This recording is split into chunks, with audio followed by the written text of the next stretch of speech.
And welcome to a quick update video about squid farming. And yeah, something changed in 1.8, and that is that water mobs and guardians are actually not considered as water mobs, but squids are not affected by water currents anymore, which means that my previous squid farm design, where you had downward going water currents, doesn't drag the squids downwards anymore, and so they don't die anymore. And well, the solution is really simple.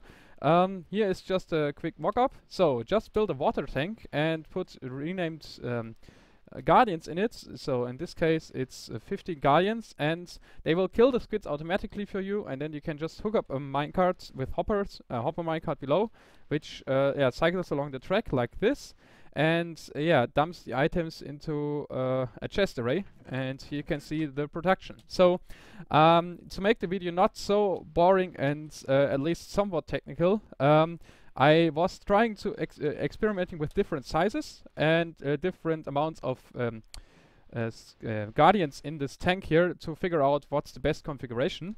And assuming you have a perfect perimeter and also that your tank is between height 45 and 63, that's where squids can only spawn, so they cannot spawn everywhere, remember. And there shouldn't be any other water around, so just try to find a dry area and build a tank like this. Yeah, the tank shouldn't be too high because the guardians tend to linger at the bottom whenever there is nothing, so that they might not track squids which are too far up. In this case, I recommend, as a tank size it's not hard to build, this is 14 by 14 by 8 blocks. And here I just measured over not too long time, so this might not be very accurate, but it gives a tendency. I measured the rates over 6 minutes for 1 guardian inside, 5 guardians, 10 guardians, 15 guardians, and 20 guardians. And as you can see, in the beginning, it's the curve rises a lot steeper than at the end.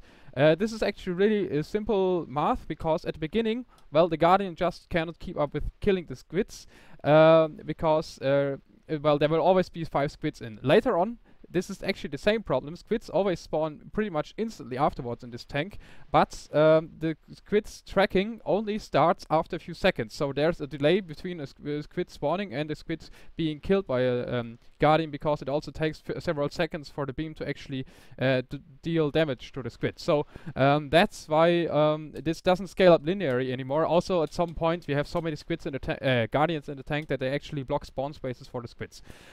Still, so the rates here are as follows. So 1 squid gives you about 500 items per hour, or 550. 5 give you 2,480, and so the numbers go up. 10 give you 3,500, 15 gives you 4,300 about, and this one tops at 5,200. So it's still, you can still more than double the insect production rate if you go from 5 to 20 squids, guardians. I always mess that up, but it's probably not really necessary to do so, because, well, who needs tons of insects anyways? A small farm like this with like 5 guardians is probably sensible for most of you, and it will still give you like 3/4 of a double chest within an hour, which is absolutely fine, I guess, considering that if you leave this thing running for 5 hours in your base, you have several double chests of squids, of insects. I don't know if you actually need them. Yeah, so I don't think that this needs any explanation on how to build it up. Obviously, you could also just use a guardian temple area there. You would have not to rename the guardians, but the downside is that sometimes there might be less in the tank, sometimes more, and also that they will block spawn spaces for other mobs. If they're renamed, they don't count towards the mobcap anymore, as they cannot despawn. So here you can see if there are no squids anywhere, because I'm too close for them to spawn. They linger around at the bottom, so if the tank is too high, they won't track them anymore. Now if I go away and more squids start spawning, well, they will continue their work and produce insects for you.